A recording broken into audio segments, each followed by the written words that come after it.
রাধে রাধে বন্ধুরা, আপনি আপনার যে কোনো ফোনে ইন্ডিয়া পোস্ট পেমেন্ট ব্যাংকিং অ্যাপকে ওপেন করছেন আর আপনাকে সার্টিফিকেট ইস্যু এর প্রবলেম আসছে, আর আপনি আপনার যে কোনো ফোনের মধ্যে ইন্ডিয়া পোস্ট পেমেন্ট অ্যাপ্লিকেশনকে ইউজ করতে পারছেন না। তো আজকের ভিডিওতে আমি আপনাদেরকে বলবো ইন্ডিয়া পোস্ট পেমেন্ট ব্যাংকিং অ্যাপ্লিকেশনের মধ্যে যদি আপনাদেরকে সার্টিফিকেট ইস্যু এর সমস্যাটি দেখতে পান, তাহলে এই সমস্যাটিকে কিভাবে সমাধান করবেন সেটাই আজকের ভিডিওতে বলবো। তো সবার প্রথম আপনাদেরকে কি করতে হবে, আপনাদের ফোনের হোম স্ক্রিনে চলে আসতে হবে। চলে আসার পরই তারপরে আপনার ফোনের সেটিংসটাকে প্রথমত ওপেন করবেন। ওপেন করে নেওয়ার পরই তারপরে আপনাদেরকে কি করতে হবে, অ্যাবাউট ফোনে এখানে টাচ করবেন। টাচ করে দেওয়ার পরে এখানে যে MIUI ভার্সন শো করছে এখানে টাচ করবেন। টাচ করে দেওয়ার পরে দেখতে হবে এখানে নিচের দিকে যে শো করবে চেক ফর আপডেট, এখানে টাচ করবেন। টাচ করে দেওয়ার পরে আপনাদের ফোনের মধ্যে কোনো রকমের সফটওয়্যার আপডেট আসছে নাকি সেটা একবার চেক করে নেবেন। যদি এসে থাকে তাহলে অবশ্যই আপডেট করে নেবেন। আপডেট করে নেওয়ার পরেই ব্যাক করবেন। ব্যাক করে দেওয়ার পরে আবারও ব্যাক করবেন। তারপরে আপনারা স্ক্রল ডাউন করে নিচের দিকে নেমে আসবেন। এখানে শো করবে অ্যাপস, অ্যাপসে টাচ করবেন। টাচ করে দেওয়ার পরে তারপরে কি করবেন, ম্যানেজ অ্যাপসে এখানে টাচ করবেন। টাচ করে দেওয়ার পরে আপনাদের ফোনের মধ্যে যে সমস্ত অ্যাপ্লিকেশন গুলো আছে সবই এখানে লোডিং হয়ে চলে আসবে। তো লোডিং হয়ে চলে আসার পরে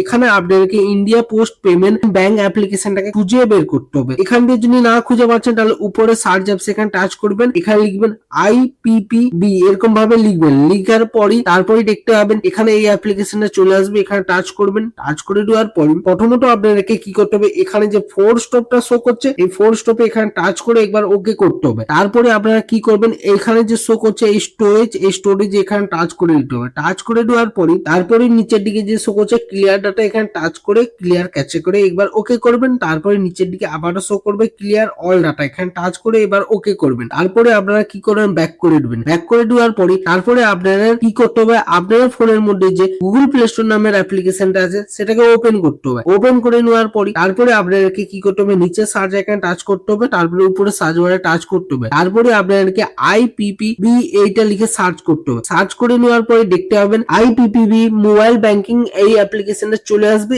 এখানে দেখতে পাবেন আমার যেখানে ওপেন লেখাটি শো করছে এখানে অবশ্যই আপনাদের একটা আপডেট অবশ্যই আসবে। এখানে আপডেট অপশনটি চলে আসার পরে সঙ্গে সঙ্গে এখানে আপডেট অপশনে একবার টাচ করতে হবে। টাচ করে দেওয়ার পরে এই IPPB মোবাইল ব্যাংকিং অ্যাপ্লিকেশনটাকে প্রথমত আপডেট করতে হবে। যাদের ফোনে আপডেট অপশন আসছে না, এখানে ওপেন লেখাটি চলে আসছে, তাহলে আপনারা এখান দিয়ে ডাইরেক্ট ওপেন করতে পারেন বা এখানে ব্যাক করে দিয়ে আপনাদের ফোনের মধ্যে যে অ্যাপ্লিকেশনটা ইনস্টল করেছেন IPPB মোবাইল অ্যাপ্লিকেশনটা এটা টাচ করে ওপেন করবেন। টাচ করে ওপেন করে নেওয়ার পরে আপনাদের সামনে প্রথমত এই ইন্টারফেসটি চলে আসবে। তারপরে আপনারা উইল ইউজিং দ্য অ্যাপ এইটা টাচ করে দিবেন। টাচ করে দেওয়ার পরে তারপরে আপনাদের সামনে এই ইন্টারফেস হবে, লোডিং হবে। লোডিং হওয়ার পরে দেখতে পাবেন আপনাদের লগইন এর অপশনটি চলে আসবে। তো লগইন এর অপশনটি চলে আসার পরে এবার আপনারা লগইন করবেন এবং লগইন করে নেওয়ার পরে আপনারা খুব সহজে ইন্ডিয়া পোস্ট পেমেন্ট ব্যাংকিং অ্যাপ্লিকেশনের মধ্যে খুব সহজে প্রবেশ করতে পারবেন। তো এই ছিল আজকের ভিডিও। তো আজকের ভিডিওটি কেমন লেগেছে অবশ্যই কমেন্ট করে জানাবেন। ভিডিওটা একটা লাইক করবেন, ভিডিওটিকে হাইপ করে দিবেন। এরকম যদি আরো ভিডিও পেতে চান তাহলে চ্যানেলটিকে সাবস্ক্রাইব করে বেল আইকনের ঘন্টাটাকে অল করে দিবেন। তাতে কি হবে, নতুন ভিডিও নোটিফিকেশন পেয়ে যাবেন। ভালো থাকবেন, সুস্থ থাকবেন। দেখা হচ্ছে নতুন ভিডিওতে। রাধে রাধে।